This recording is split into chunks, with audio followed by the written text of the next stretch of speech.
Hello students, this is Chandrasekhar Sen from Government Polytechnic College Ajmer. आज के ई video lecture में हम इलेक्ट्रिकल मशीन जिसका कोड है EE 306, इनमें हम एक टॉपिक पढ़ेंगे different torques in 3 phase induction motor.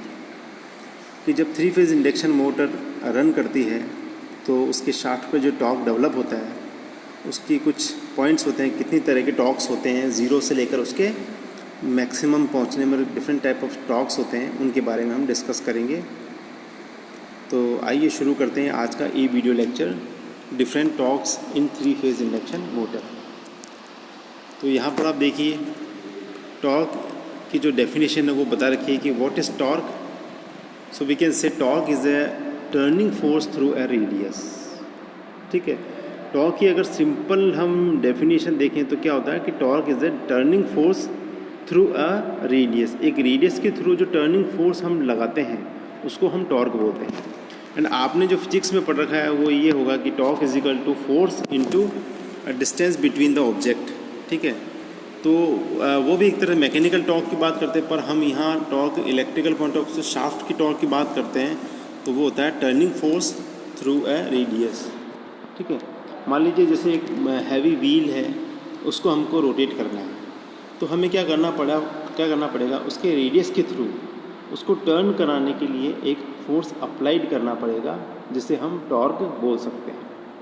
या आपने देखा होगा कि जब हम किसी बाइक या 4 व्हीलर पर किसी चढ़ाई पर चढ़ते हैं तो हमको क्या करना पड़ता है, गियर को लो पर ले जाना पड़ता है। ठीक है, तो उस केस में हमने क्या किया, गियर को अगर हम 2 पर या 1 पर गियर ले जाते हैं, इसका मतलब ये है कि हमने टॉर्क की वैल्यू बढ़ा दी है। क्योंकि हमें जब स्पीड ऊपर चढ़ना है तो स्पीड कम चाहिए, लेकिन उसको ऊपर चढ़ाने के लिए टॉर्क या एक फोर्स ज़्यादा चाहिए, तो दैट इज़ कॉल्ड टॉर्क। ठीक है, तो वो टॉर्क कहलाता है।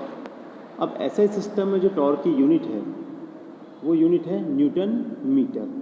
ठीक है, तो हम ऐसे सिस्टम ही अडॉप्ट करते हैं।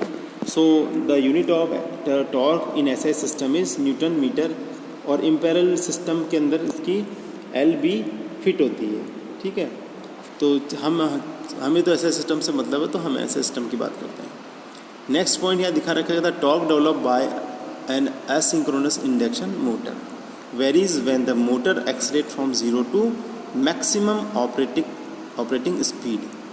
तो देखो यहाँ एक टर्म आया हमारा एसिंक्रोनस इंडक्शन मोटर। तो एसिंक्रोनस इंडक्शन मोटर, जैसा कि मैंने आपको पहले बताया था कि 2 टाइप की जो मोटर्स होती है उसके बारे में बताया था कि एक होती है हमारी सिंक्रोनस मोटर दैट ऑपरेट या that is its speed is equal to synchronous speed that is 120 F/P। यानी जो मोटर सिंक्रोनस स्पीड के बराबर स्पीड पर रन करती है वो सिंक्रोनस मोटर कहलाती है, और जो मोटर सिंक्रोनस स्पीड से कम या ज़्यादा या कम ही बात करते हैं कि कम स्पीड से चलती है वो हमारी एसिंक्रोनस मोटर कहलाती है। तो induction motor is also asynchronous motor because the rotor speed of this motor is less than the RMF speed of this motor. यानी रोटेटिंग मैग्नेटिक स्पीड इसकी जो होती है, रोटेटिंग मैग्नेटिक जो स्पीड होती है वो होती है यहाँ पर NS, और रोटर की जो स्पीड होती है वो होती है NR। तो दोनों के बीच का जो डिफरेंस है वो कहलाता है हमारा स्लिप कहलाता है। ठीक है, इसके बारे में मैंने आपको पहले बताया था, तो ये स्लिप कहलाता है। क्लियर है, तो इसलिए इसका नाम है एसिंक्रोनस इंडक्शन मोटर। तो जब ये मोटर रन करती है तो इसका जो रोटर एक्सलेट करता है फ्रॉम 0 टू मैक्सिमम स्पीड तक, तो उसमें different type of torque develop होते हैं। उनकी डेफिनेशन के बारे में हम आगे स्लाइड्स में देखते हैं। उसका कर्व कुछ इस प्रकार से होता है, देखिए ये कर्व हमने दिखा रखा है, ये टॉर्क स्लिप कर्व है या टॉर्क स्पीड कर्व, कुछ भी बोल सकते हैं इसको हम। ठीक है, तो यहाँ पर आप देखेंगे कि एक्स एक्सिस पर जो होता है वो हमारी स्पीड, हमने परसेंटेज स्पीड बता रखी है, और वाई एक्सिस पे हमने टॉर्क या करंट दोनों वैल्यू बता रखी है। ठीक है, तो ये टॉर्क ये इसका है कि जब स्पीड 0 है, यहाँ पर क्या है, जब स्पीड 0 है तो इसका टॉर्क हमें इस पॉइंट पे मिलता है। ठीक है, उसके बाद इसको बोलते हैं लॉक रोटर टॉर्क, क्योंकि जब मोटर लॉकिंग कंडीशन से हट रही है, या इसको हम स्टार्टिंग टॉर्क बोल सकते हैं, तो उस केस में इसको बोलते हैं लॉक्ड रोटर टॉर्क बोल सकते हैं। फिर ये धीरे धीरे टॉर्क कुछ समय के लिए थोड़ा कम होता है, इसको बोलेंगे पुल अप टॉर्क। इस समय ये मोटर का जो मशीन है, रोटर है, वो पुल अप होता है और ये टॉर्क हमारा इंक्रीज़ होता है। इंक्रीज़ होने के बाद यहाँ पर जो पॉइंट कहलाता है ये हमारा कहलाता है ब्रेक डाउन टॉर्क, और उसके बाद टॉर्क हमारा रिड्यूस होता है इस तरह से। ठीक है, तो ये कुछ इसकी ऑपरेटिंग करेक्टरिस्टिक्स दिखा रखी है। इसमें डिफरेंट टाइप ऑफ टॉर्क्स के बारे में हम आगे डिस्कस करेंगे। ठीक है, ये फुल ऑपरेटिंग टॉर्क है हमारा, फुल लोड ऑपरेटिंग टॉर्क। ये फुल लोड ऑपरेटिंग करंट है हमारा। एक करंट का जो इसमें जा रहा है, शुरू में करंट हम ज़्यादा होती है, उसके बाद करंट हमारी धीरे धीरे रिड्यूस होकर यहाँ चली जाती है। ठीक है, तो ये कर्व है जो बहुत इंपॉर्टेंट है। इस एसिंक्रोनस इलेक्ट्रिकल मोटर का स्लिप कर्व कहलाता है, टॉर्क स्लिप कर्व कहलाता है। ठीक है, अब डेफिनेशन के पॉइंट ऑफ व्यू से देखें तो देखिए सबसे पहले बात आती है कि इन इंडक्शन मोटर, किसी इंडक्शन मोटर में the complete electromagnetic torque develop in the rotor is not available on the shaft. तो हम जानते हैं कि जब हम 3 फेज इंडक्शन मोटर को सप्लाई देते हैं तो इसके अंदर मोटर का जो प्रिंसिपल है उसके अनुसार मोटर का रोटर रोटेट करता है, तो उसका जो फोर्स है वो टॉर्क हमारा शाफ्ट पे मिलता है। तो जो टॉर्क रोटर के अंदर डेवलप होता है वो पूरा का पूरा टॉर्क हमें शाफ्ट पे नहीं मिलता है। उसका कारण क्या है कि there is so because of the part of its is lost to overcome the iron mechanical losses. तो जो मोटर के अंदर आयरन लॉसेस होते हैं या मैकेनिकल लॉसेस होते हैं, जैसे कि friction losses and windage losses हैं, इन लॉसेस को कम करने के बाद, हटाने के बाद हमें इस पर जो शाफ्ट पे जो टॉर्क मिलता है, तो वो टॉर्क हमारा क्या होता है कि उस वैल्यू से थोड़ा कम होता है। इसको हम बोल देंगे shaft torque. TSH is somewhat less than the torque develop in the rotor.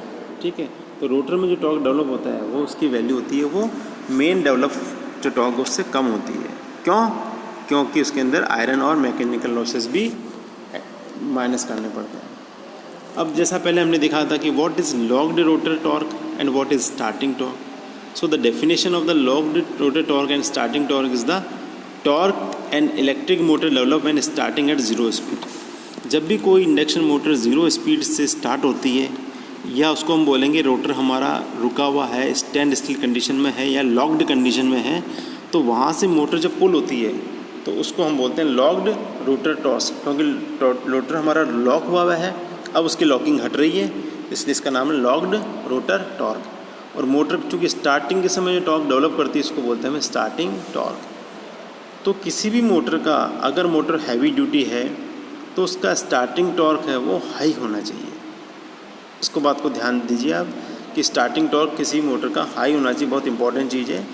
क्योंकि कुछ एप्लीकेशन है जैसे कि डिस्प्लेसमेंट पम्प्स है, क्रेन्स है, लिफ्ट है, एक्सेट्रा, बहुत सारे इसके एप्लीकेशन है जहाँ पर कि मोटर पर इनिशियल कंडीशन में बहुत हैवी लोड कनेक्ट होता है। ठीक है, और ये हैवी लोड प्लस मोटर का इनर्शिया है जो रोटर का, उसकी वजह से लोड इतना बढ़ जाता है कि रोटर में टॉर्क डेवलप होता है लेकिन वो टॉर्क शाफ्ट पे नहीं ट्रांसफ़र हो सकता है और मोटर हमारी घूमती नहीं है। तो हमको इस बात का ध्यान रखना चाहिए कि स्टार्टिंग टॉर्क वाला मोटर का बहुत हाई हो ताकि वो सारे के सारे लोड को लिफ्ट कर सके, रोटेट कर सके।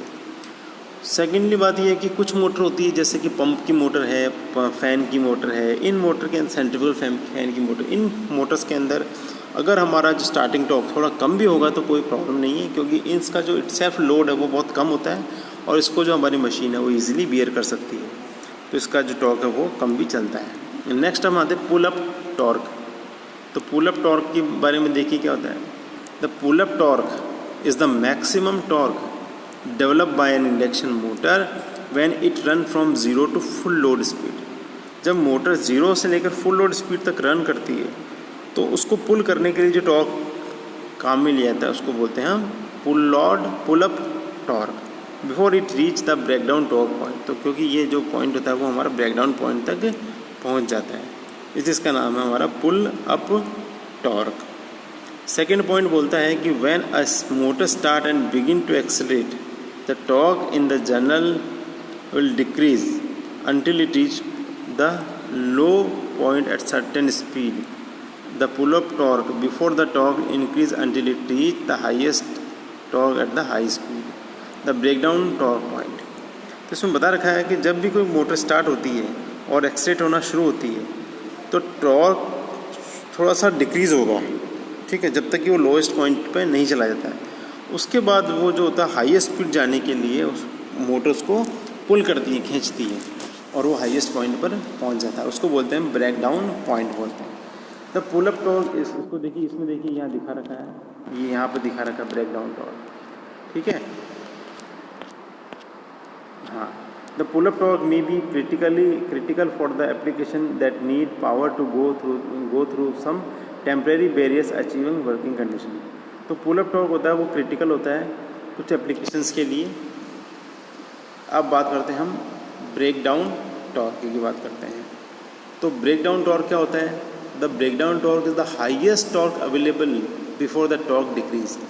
कि जैसे टॉर्क पुल अप टॉर्क से स्टार्ट होना शुरू होता है और वो अपने हाईएस्ट पीक पर पहुंच जाता है, ठीक है, उसके बाद वो पॉइंट ऐसा होता है जहाँ पर टॉर्क वापस से डिक्रीज़ होगा, ठीक है, जबकि मोटर हमारी कंटिन्यूसली एक्सेलरेट होती है, ठीक है। तो इसको बोलेंगे हम ब्रेक डाउन टॉर्क बोलेंगे।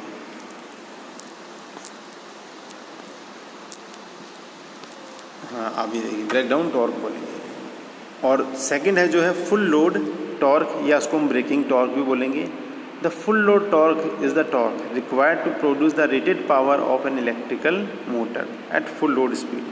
तो जब हमारी कोई भी इंडक्शन मोटर है वो फुल लोड स्पीड पे चल रही है, तो उसमें जो रेटेड पावर है वो प्रोड्यूस करने के लिए जितनी टॉर्क की रिक्वायरमेंट होती है, एक कंप्लीट जो उसकी कैपेसिटी है फुल लोड को बियर करने के लिए जितना वो टॉर्क लगाता है वो कहलाता है उसका फुल लोड टॉर्क कहलाता है, ठीक है। इसका कुछ ये फॉर्मूला है वो दिखा रखा है, पर ये एम्पायर सिस्टम में है इसलिए हमारे इतना काम में नहीं लेते हैं उसको।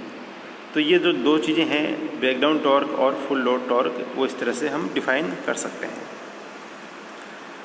नेक्स्ट पॉइंट पर हम आते हैं, the developed torque is maximum. तो व्हाट इज़ मैक्सिमम टॉर्क, इसकी डेफिनेशन क्या है?